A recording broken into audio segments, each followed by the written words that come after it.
Welcome to Thoughtful Planning, the place where real conversation, expert insight, and a touch of humor meet to turn our end-of-life uncertainties into self-assurance. I'm your co-host, Santiago, a history buff and a big kid at heart. And I'm Honey, your guide through the intricate dance of planning with care and a whole lot of warmth. Every week, we're here to turn those intimidating "are we ready" moments into confident "everything is under control" moments. Today's journey is one you won't want to miss.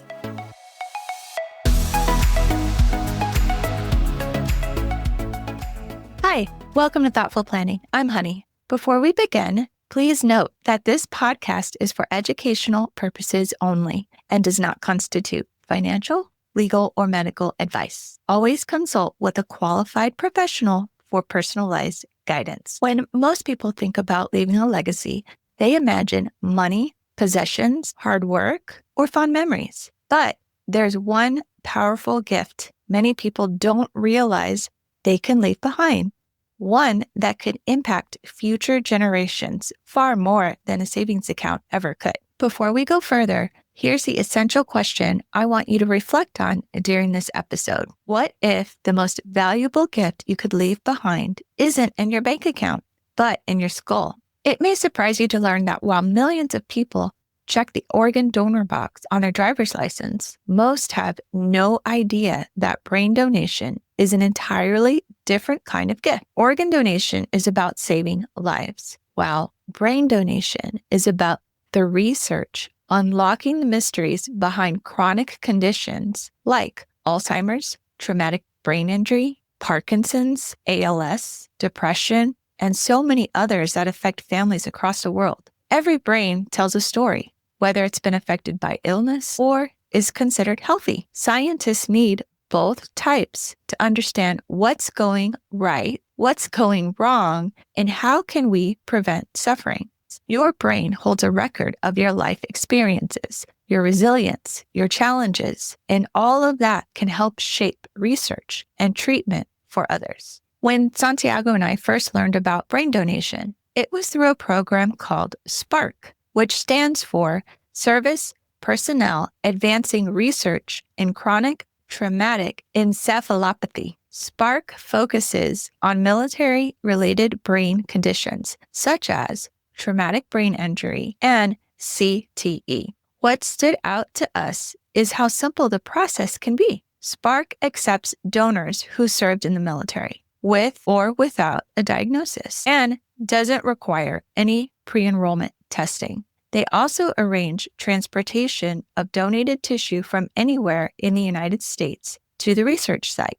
You can learn more about SPARC at sparc-community.org. We also discovered that many brain donation programs, like SPARC, are completely free. Also, SPARC, through the DoD USU Brain Tissue Repository, at the family's request, can provide results from analysis, which can help bring closure to impacted families. Most brain donation programs don't interfere with funeral or burial preferences, and you can still have the service you want.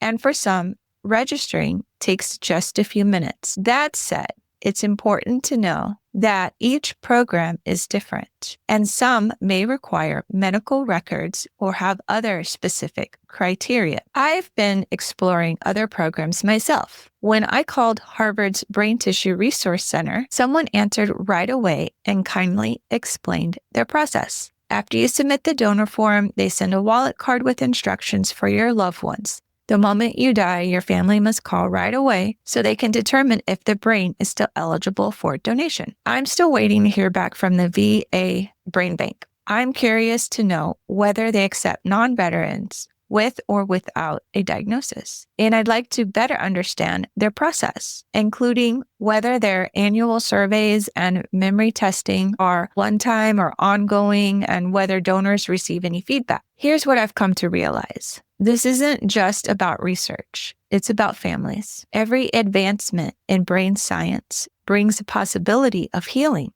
A parent might finally understand why their child learns differently. A veteran might access better TBI treatment. A spouse might get answers about what happened to their loved one. This is important. Unlike organ donation, brain donation requires choosing a specific program and communicating your decision clearly. Timing matters. If your family doesn't act quickly when you die, the opportunity to donate may be lost. What makes this legacy so unique is that while your will distributes what you own, brain donation extends what you know. It turns your life's experiences into part of a much larger story, one that may help solve some of medicine's most difficult mysteries. If this resonates with you, I encourage you to start your research. A great place to begin is braindonorproject.org, where you can explore different donation programs, compare requirements, and find one that aligns with your values. You'll also want to make sure to talk to your family about your decision and document it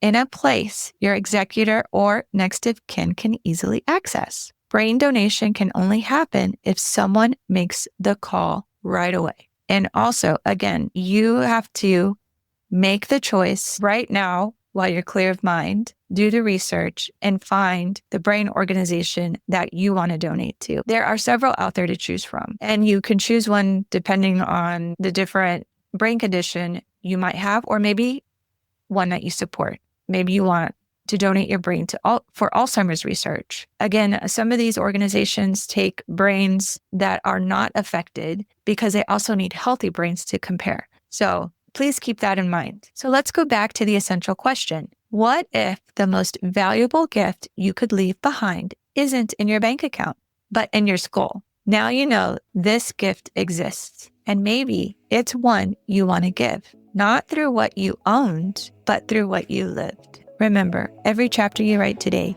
shapes your legacy tomorrow. Thank you for joining me at Thoughtful Planning. And just like the vibrant hues of a setting sun, we're wrapping up another episode of Thoughtful Planning.